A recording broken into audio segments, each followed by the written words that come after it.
Amy Steiner. So what I'm hearing is that your daughter excels in practices, she excels in group training, she excels in personal training, but just in games, she's not being tenacious, she's not being aggressive, and she's seeing less and less game minutes. And so the question is, what are some things that you could do to help her be more relaxed in the field, right? Remove this anxiety. How do we have her become, feeling dangerous and looking forward to it? And so there's a few ways you could do that. So let's talk through some, because I don't know what's going to resonate with you the most, but I'm going to give it a try. Firstly, I think counterintuitively, you want to focus. The more that you do things yourself that your daughter can pick up on, right? It's almost like your kids can read your mind in a sense, or they can almost feel, if you think that she's not being confident, that'll make her more anxious. If you're like yelling at her in games, it's like, oh, you come on, like go do, like verbally trying to coach during the game will make things worse. So there's things that you can do. There's things that you can do that she will, if she sees you do certain things, it's the monkey see, monkey do effect, right? It's not rocket science. If she sees you using this kick trainer, this ball costs $25 on Amazon, or you can make it yourself. It's a size 1 ball with a length of rope, as long as your hip bone to maybe a little shorter than your ankle bone, right? This is the SKLZ Solo Star Kick Trainer, and the beauty of this thing is that you can cram months of training into days or weeks, because the ball doesn't run away. If you mishit it, it's like having a training partner that plays you the perfect pass every time. So your daughter can really perfect her striking technique. She can become not only confident, but certain of where the ball is going to go when it leaves her foot. But the key is, and a lot of parents make this mistake, they buy training tools for their kids with the expectation that the kid's going to use it, but the kids don't have a framework. They don't have a framework for how to use the ball in a relaxed way, and for that reason, training tools will often sit. They'll often sit in a closet, in the trunk of the car, in the basement, just somewhere neglected. So the key is not just buying this for her or for him, but buying it, setting it to their approximate height. Doesn't have to be perfect, right? So you could see, right, this is my hip bone right here. You can feel my hip bone right here, and so it's a little bit higher than my ankle bone, just so you can see. Right, so do not give this to her, because kids these days, they're kind of taking stuff for granted. You're paying for, all these things. You get kids gifts, they leave them under the tree.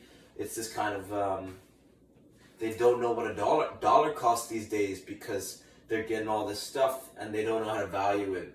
So don't say, okay, here's your thing. You have to buy it for yourself, set it to her height, and then use it.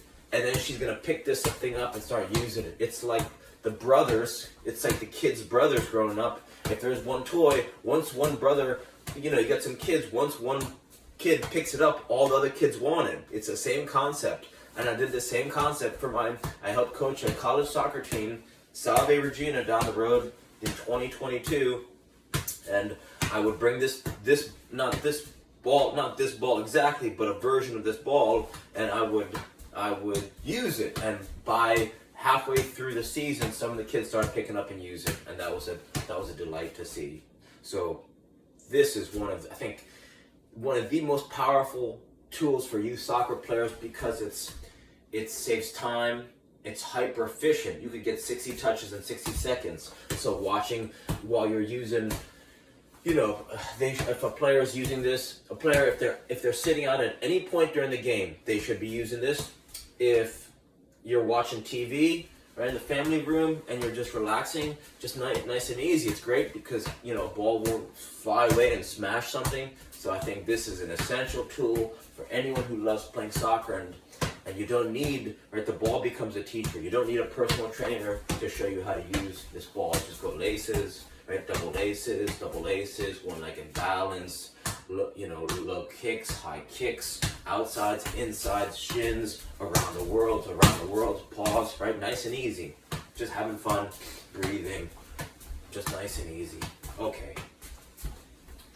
Second tool that you can use as a parent is an RMT rope. RMT stands for Rotational Movement Training. It's just a piece of rope that you can get at your local hardware store. They sell them online, but it's more fun making them yourself. I just have these ends duct taped. So you go to your local hardware store. You say, if mom is, let's say mom's 5 feet, right? I'm talking to you, Miss Steiner. If you are 5 feet, 5 feet 8 inches tall, 5 feet 9 inches tall, you want a 6 foot rope, right? For your daughter, if she's 4 feet and change, she wants a 5 foot rope. If someone's 6 feet tall and change, then they want a 7 foot rope. Because when you have an excess of rope, then you could start to make handles. And the way that your fingers relate, the grip, it changes the way that it relates to the rest of your body. So this is a trivial fact, especially if someone's got a hand injury, a wrist injury. Holding the rope in different ways as you swing it is going to help you develop effortless strength through motion and rehab the body faster. And so why this is going to help your daughter is because if she sees you moving this rope around, she might say, that looks kind of cool. And as you start to swing this thing, your spine bends, you could feel your core. I had my grandfather swinging this rope at my stepbrother's wedding in Mexico City 3 years ago, and maybe two years ago. And my grandfather's 80 plus years old, but he could still swing this in circles, and that's why it's so powerful, because it's effortless, not because it's hard. So eventually you can start to learn different patterns. But in the beginning, as you're just getting accustomed to it, you could just swing it in circles, right? Most people, when they jump ropes, they start from behind and go forward. This one, the pattern you want to learn is called the alternating underhand sneak. And so the first thing you want to learn is the underhand swing. It's the opposite movement of a jump rope, right? Because traditional jump rope is overhand swing. So to learn the underhand swing, step one is just underhand swing. So that's what I start to tell people. I don't even get into patterns. I say just swing it around, move the body, bend, twist, breathe, high range of motion of the shoulders, behind the back. You could go underneath the leg, right? So it's just getting this, it's just almost, the rope gives you permission to move your body and breathe. Nice and easy. And you'll notice that, let's say you're right hand dominant, like I am. You'll notice that once that rope gets in your left hand, I just noticed that I have just more sensitivity in my right hand than I do my left hand. So sometimes I'll just keep the rope in my left hand and just move and swing and breathe and start to almost talk. Right? It's like your hand is talking to the rest of your body. So why this helps with soccer is because as a soccer player, this rope helps you develop an understanding of where your body is in time and space, right? So if you have a better awareness of your body, then you could be more dangerous on the field, right? You could shift your weight, right? You could shift your weight more rapidly, and for that reason, it's going to make her more dangerous on the field. It's a tool that can help her warm up more effectively and just be more dangerous. It also acts as a signal. It's like if a coach sees that your daughter's whipping this rope around in very smooth, dynamic fashion, and also using a kick trainer, right, before any other players get to the field, right, you guys start showing up early, and she's getting this freaking ball popping, right, it's like, I think someone's game time's gonna get elevated, because as your daughter starts to raise the quality of her daily warm-up routine, that flows right into her skills routine, she's going to be more and more competitive, and it's going to be undeniable, right? If she starts to show up and she's doing stuff and using training tools that really help her grow, it's gonna be night and day. Her game's gonna improve. And I would say the close third thing that I would, well, there's two close thirds. So a close third and a close fourth. Close third is if you as the parent, mom, bring a ball, a size 1 ball with you everywhere you go, then this behavior, she might pick up on it. Because if you have a ball with you everywhere you go, then she says, oh, mom's always bringing a ball with her.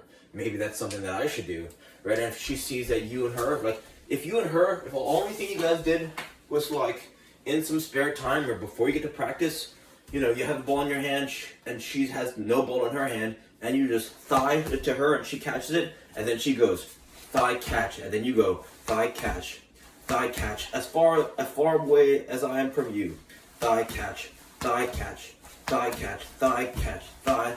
Then it's thigh catch, thigh catch, thigh catch, head catch, thigh catch, laces. Right? It's a progression of juggling, being able to juggle back and forth. So one thing my parents did was all the things you were talking about. Bring me to group training, bring me to skills training, bring me to speed training, bring me to all this stuff. But there was so much time where we could have just juggled back and forth. It would have been so joyous. And both my parents were, one was athletic, one was semi-athletic. They weren't physically imposed by injury or disability. Like, we could have done this everywhere we were for like close to, from age 5 to my senior year in college soccer. That's like 17 years or something. We could have gone back and forth and had this joy, created this joy between ourselves. So even if you're, even if with a balloon, you could do that with a tennis ball, with a hacky sack. Just bring some type of ball with you everywhere you go, so you could create these little moments of joy via soccer. And bring a size 1 ball with her everywhere she goes. It's going to give her a competitive advantage, because as she dribbles it around, a size 1 ball is harder to dribble than a size 4 or a size 5 that she's probably using on the field, right? Because if she trains with a size 4 ball, if she trains with a size 1 ball, and then she plays with a size 4 ball, the size 4 ball will feel easier when she's dribbling, and it's going to help her be more effort. It's going to help her dance around the soccer field. And what else? There's one more thing I wanted to say. Oh, okay, this is it. There's a game that you could start to play with her, or maybe coach your kids to do it. What do I need for this? Okay.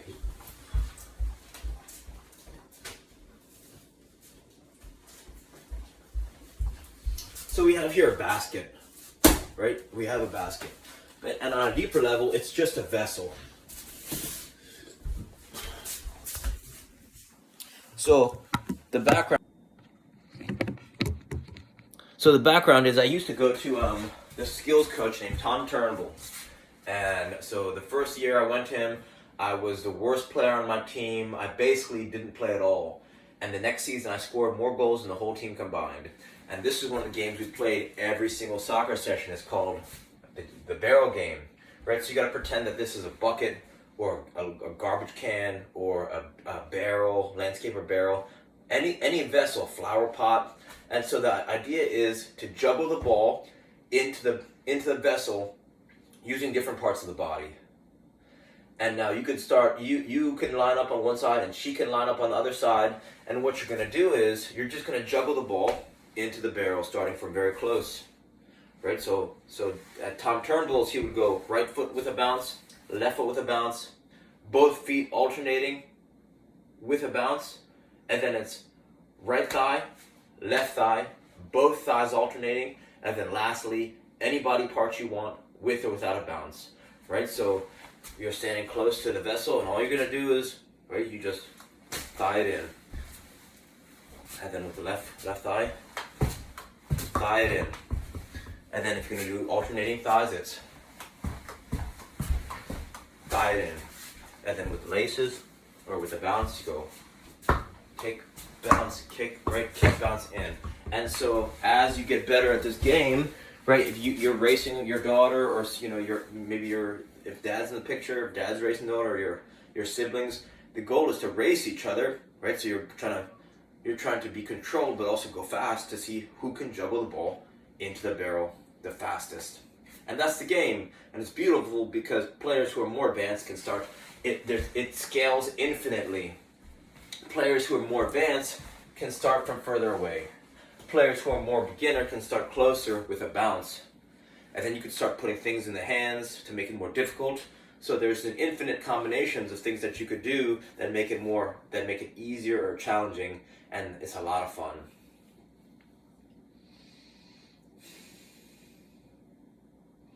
And then maybe one more thing that you could do is get 2 cones. The tall cones, the ones that you can knock over, and then just play 1v1 again with a small ball, right? Because 1v1 in small areas really encourages attacking and defending, right? It's 1v1 attacking, 1v1 defending. And so there's a fond memory I have of me and my father playing. We were playing hockey in the driveway, and he would lift my stick up when I would try to dribble against him. And then I noticed I started doing that to kids when I was playing. So you may think that it is so trivial that it doesn't matter, but I would say the time spent in the driveway trying to knock each other's cones over, your daughter's smaller, so you're gonna have to kind of crouch down and shield her, and since you're bigger, it's gonna be a little bit challenging for her. So the game is just to try and knock each other's cone over, right? You try to dribble around each other and then knock each other's cone over. So hopefully some of these ideas work. Reach out with any questions. All right, thanks.